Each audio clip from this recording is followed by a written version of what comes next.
Sétimo ano, bom dia. Vamos iniciar agora o segundo bimestre. Vou falar a mesma coisa que eu falei pro sexto agora. Eu não queria me filmar assim, porque eu tenho que cortar o cabelo, né? Não fica agradável. Mas eu acho que assim vocês gostam mais do que gravação de tela, né? Só que essa aula aqui também vai ter uma gravação de tela. Por quê? O tema da aula agora é o Renascimento. Esse tema ele inicia na página 72 do livro e a partir dele nós vamos iniciar o segundo bimestre. Antes da gente entender o que significa ou o que foi o Renascimento, é necessário que a gente lembre da linha do tempo histórica. História antiga, história medieval, história moderna e história contemporânea. O Renascimento ele está no período moderno. Vamos lá. Vamos definir cada parte da linha do tempo histórica. O período antigo, nós temos os fenícios, a Mesopotâmia, o surgimento das primeiras civilizações, o mundo grego e o mundo romano. Tem muita coisa, mas eu só estou citando as partes mais relevantes, aquilo que ganha espaço nos livros. No período medieval, nós temos o Império Romano, ele nasce no Antigo, só que no período medieval ele ainda se mantém por muito tempo. Ele só vai cair lá em 1453, no fim do medieval, o do Oriente. No período medieval, nós temos o feudalismo, a Igreja Católica, e nós temos toda a influência da Igreja Católica na sociedade europeia. E no período moderno, nós temos o Renascimento. O contemporâneo veremos no 8º e no 9º ano.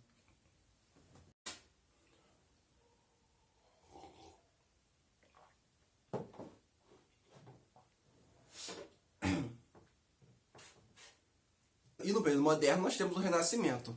O Renascimento contido no período moderno, ele nada mais é do que o retorno da cultura antiga.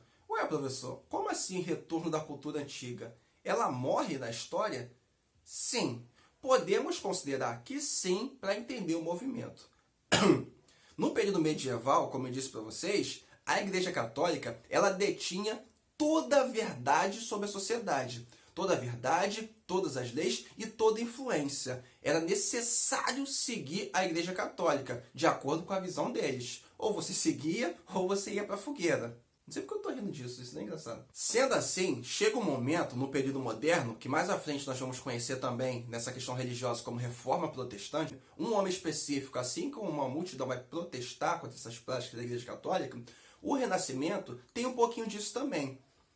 Os teóricos, os renascentistas, que são as pessoas que estão dentro do Renascimento, que fizeram acontecer, eles olham para o período medieval e pensam, caramba, olha só, a Igreja Católica, ela matou toda a cultura antiga. Ela abraçou a Europa e falou que ela tinha verdade. Tudo aquilo de mitologia grega, as estátuas de homens pelados, a filosofia, a literatura, ela pegou e matou tudo aquilo. Ela falou, não, isso não pode, porque só a verdade é a palavra de Deus. Então isso daqui é uma heresia. Não pode ler nada e nem consumir e nem ter contato com nada disso aqui. Porque a verdade é essa, a verdade divina. Os renascentistas pensaram, olha só, tá bom, pode ser a verdade divina, mas ela não tem o direito de excluir a história. Não pode fazer isso. Aquilo dali é relevante, porque aquilo é a nossa história também. É a origem da civilização, do mundo, do nosso mundo, da gente. Muitas coisas que nós fazemos hoje foram criadas pelas pessoas do período antigo. Como é que ela mata isso na nossa história? Não pode ser assim. Então, o Renascimento ele é a valorização da cultura antiga, especificamente de dois mundos, ou eu diria só de dois mundos, que são o mundo grego, esse daí, e o mundo romano, esse daí. Professor, então o Renascimento é só pegar Grécia, estátua grega, e leis romanas, ou militarismo romano, enfim, e falar, olha só, o Renascimento é esse aqui? Não, ele é dividido em diversas características, o Renascimento. Nós temos Renascimento comercial, que é o retorno da moeda. Nós temos Renascimento urbano, que é o retorno da urbanização, das pessoas migrarem do campo para a cidade, e migrando do campo para a cidade impulsiona o nascimento de cidades, que não existiam cidades, eram só campos e vilas. Nós temos o Renascimento artístico, que é tudo isso daí, influenciado na cultura grega. E nós temos o Renascimento literário, que nós temos 4 autores importantíssimos sobre esse movimento, que é o Luís de Camões, o William Shakespeare, que é o meu favorito, nós temos o Miguel de Cervantes e Dante Alighieri. Todos esses autores, tudo isso que eu citei, eles têm como influência o período antigo. Vocês têm que decorar isso. Decorar sim, gente. Para entender o Renascimento, nós temos que decorar, não o Renascimento inteiro, é só esse ponto de partida. A primeira coisa que está na mente, o que é o Renascimento? É o retorno da cultura antiga, de Grécia e de Roma. Ponto. Decorando isso, nós estamos preparados para entender o que foi o Renascimento. A mudança dessa visão europeia dentro do Renascimento, na Europa, ela passou por transformações intelectuais. O que eu quero dizer? O pensamento da sociedade europeia, ele começa a mudar no Renascimento e começa a não enxergar tudo através da fé apenas. Vamos fazer um paralelo com o período medieval, que é o anterior ao moderno, anterior ao Renascimento. O Renascimento está aqui. Aqui, no período medieval, que é de 476 até 1453, como a Igreja Católica detinha toda a verdade, era assim que funcionavam as coisas. Suponhamos que você estivesse em casa. Aí você estava falando, mãe, eu tô resfriado. E as pessoas morriam de gripe, porque a medicina não era avançada como é hoje. Sua mãe chegar para você e falar, não fica assim não, meu filho. Olha só, Deus vai te curar, não precisa tomar nada, pode ficar tranquilo. E no dia seguinte a pessoa morria. E quando a pessoa morria, a mãe chorava muito e as outras pessoas falavam, tudo bem, foi da vontade de Deus. Era assim no período medieval. Ou seja, a fé dominava tudo. Tudo bem, Deus pode curar a pessoa, mas devemos ser coerentes, a pessoa deve tomar um remédio. Hoje, nós não estamos no isolamento social, nós estamos em quarentena. E aqui, nesse período medieval, esse exemplo que eu dei um exemplo de uma fé do catolicismo. Aqui só tem a Igreja Católica. Então a Igreja Católica detinha essa verdade. Olha como é que o catolicismo hoje é outra coisa. Isso não é apologia nada não, tá? Eu não sou católico. Minha avó, ela é católica. Minha avó chegou e disse o seguinte, nossa, esse vírus aí, né, meu filho? Eu falei, pois é, eu tô com medo dele. Ela falou, não. Medo não, a gente não deve ter medo. Eu falei, ué, como assim, vó? Ela, não, eles não devem ter medo, eles devem ter respeito, então eles devem ficar em casa.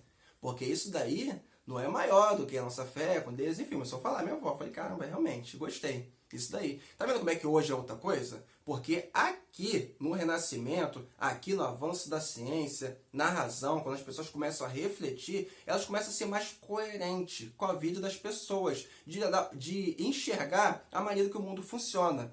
Aqui, no período medieval, era uma fé extrema sobre as coisas. Então, os renascentistas, eles levantam um ponto chamado razão. Eles falam, olha só, o homem, ele deve ter razão. A razão, ela é o quê? O racionalismo, a racionalidade, a coerência sobre as coisas. O Renascimento, gente, ele não quer acabar com a fé, com essa verdade, com a igreja, nada disso. Eles só querem ser coerentes. Assim como o mundo é hoje.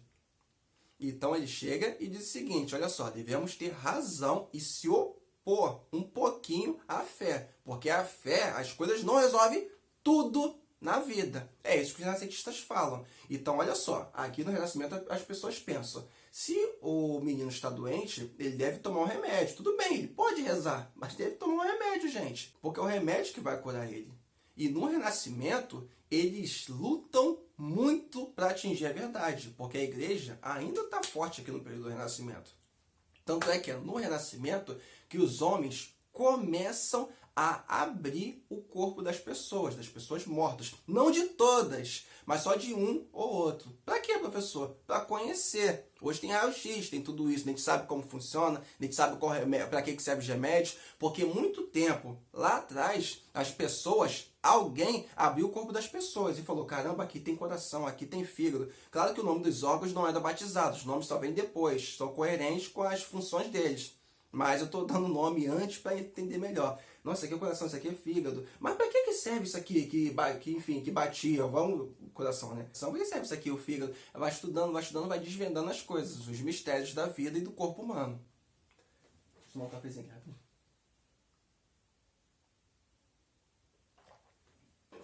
Só que isso foi uma luta, porque na Igreja Católica, no período medieval, o corpo ele era considerado sagrado. E as estátuas gregas, vocês devem ter visto, eu devo ter mostrado para vocês, tem muita estátua de homem pelado, né? Com as coisas de fora, o peito de fora, e isso é uma heresia para a Igreja Católica. Como assim vai mostrar o corpo? O corpo humano é sagrado, tem que fechar ele todo, botar uma roupa toda. Não pode ser assim, pô. Isso é uma coisa profana, contra Deus, essas coisas. Então os renascentistas falam, não, o corpo, ele é belo, ele deve ser mostrado. Tanto é que as artes renascentistas, tem muita arte de gente pelada para valorizar o peitoral do homem, valorizar a mulher, tudo isso, gente. Tanto é que nós temos, lá no período antigo, nós temos Jesus. Jesus nasceu lá no período antigo. Nós temos Jesus, nós temos Moisés, Davi. Todos esses personagens bíblicos estão no período antigo. Então os renascentistas aqui, no período moderno, eles constroem imagens e estátuas para valorizar a história deles também, porque eles foram importantíssimos para a história cristã, esses personagens que eu citei. Então os renascentistas, eles pegam e constroem imagens deles aqui para valorizar. A igreja não fazia isso. Mas eu quero que vocês pensem que a Igreja Católica, ela não produzia artes e ciências. Sim, produzia, mas não como renascentistas. Os renascentistas, eles olhavam para o período medieval e enxergavam a Idade Média como o período das trevas. Por que o período das trevas? Porque era um período de verdade absoluta, de incoerência, de burrice, de tortura e de mortes, principalmente para aqueles que não seguiam a palavra de Deus, a verdade. A Igreja Católica torturava e matava muito no período medieval. Então, por isso que ela foi batizada pelos renascentistas como o período das trevas, um período muito ruim, a Idade Média.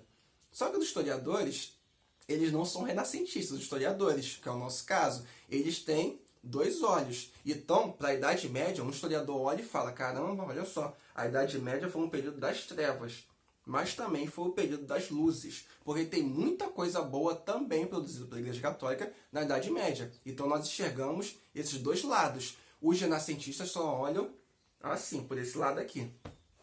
No renascentista, a Igreja Católica, ela teve uma luta, lutou muito para conseguir conciliar a mensagem europeia com o Renascimento.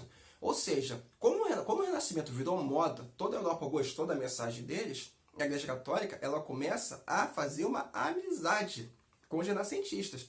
Ela começa a financiar algumas artes em nome da igreja. Eu não falei para vocês que os renascentistas não construíam imagens de Jesus, de Moisés, de Davi?